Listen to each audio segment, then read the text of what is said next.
System के function को समझने के लिए सबसे पहले हमें ये समझना होगा कि हमारा शरीर जिंदा कैसे रहता है। हमारा पूरा शरीर छोटी छोटी कोशिकाओं यानी सेल से मिलकर बना हुआ है और हमारे शरीर के हर सेल्स को जिंदा रहने के लिए ऑक्सीजन की, ग्लूकोज की और कुछ न्यूट्रिशंस की ज़रूरत होती है। हमारे शरीर के बॉडी सेल्स को ऑक्सीजन की सप्लाई हमारे फेफड़े करते हैं और इन्हें ग्लूकोज और न्यूट्रिशंस की सप्लाई हमारा डाइजेस्टिव सिस्टम करता है। हमारे शरीर में फेफड़ों के द्वारा बनाए गए ऑक्सीजन और डाइजेस्टिव सिस्टम के द्वारा बनाए गए ग्लूकोज को बॉडी के हर सेल्स तक पहुंचाने का काम हमारे ब्लड में मौजूद रेड ब्लड सेल्स करते हैं। हमें डाइजेस्टिव सिस्टम के फंक्शन को समझने के लिए हमें हमारे खाने से मिलने वाले कुछ न्यूट्रिशंस यानी पोषक तत्वों को भी समझना होगा। हम जो खाना खाते हैं उस खाने को हमारा डाइजेस्टिव सिस्टम पचाकर उनसे बहुत सारे न्यूट्रिशंस को अलग कर लेता है, जैसे carbohydrate, protein, fat, starch, amino acid, fatty acid और ग्लूकोज। इनमें से लास्ट के सिर्फ इन 3 nutritions amino acid, fatty acid और ग्लूकोज को ही हमारे ब्लड में मौजूद रेड ब्लड सेल्स एब्जॉर्ब यानी अवशोषित करके बॉडी के हर सेल्स तक पहुंचाते हैं। तो आइए अब जानते हैं कि हम जो खाना खाते हैं उसे हमारा डाइजेस्टिव सिस्टम कैसे पचाकर उनमें से एमिनो एसिड, फैटी एसिड और ग्लूकोज को बनाता है। हमारे डाइजेस्टिव सिस्टम यानी पाचन तंत्र में हमारे शरीर के 6 हिस्से शामिल हैं।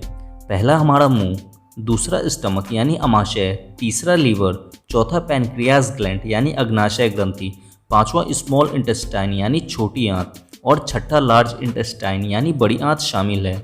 हम जो खाना खाते हैं उसे पचाने की शुरुआत हमारे मुंह से ही शुरू हो जाती है।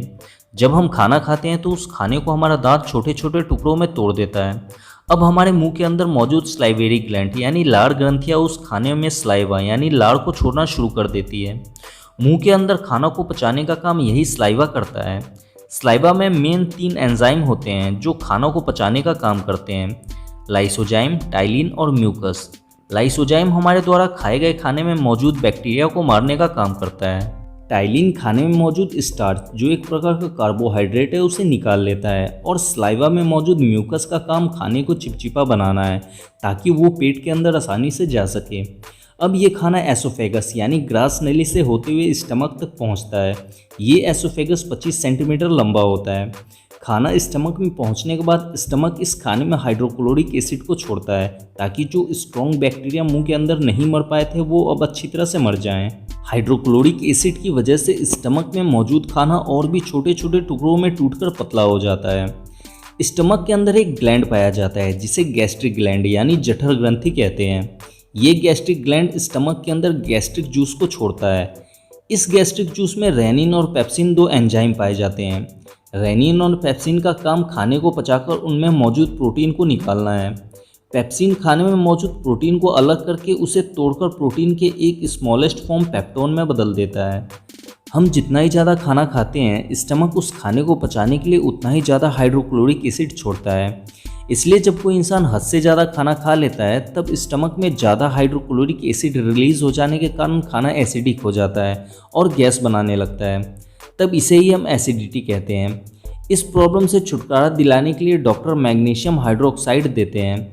हम जो इनो पीते हैं वो मैग्नीशियम हाइड्रोक्साइड ही होता है। मैग्नीशियम हाइड्रोक्साइड क्षारीय प्रकृति का होता है और हम सब ये बात जानते ही हैं कि अम्ल और क्षार आपस में मिलकर निष्क्रिय हो जाते हैं। इसलिए इनो पीने के तुरंत बाद एसिडिटी ठीक हो जाता है। स्टमक में खाना 4 घंटे तक रहता है। 4 घंटे बाद स्टमक से अधपचा खाना निकलकर अब स्मॉल इंटेस्टाइन यानी छोटी आंत में पहुंचता है। रुको यार,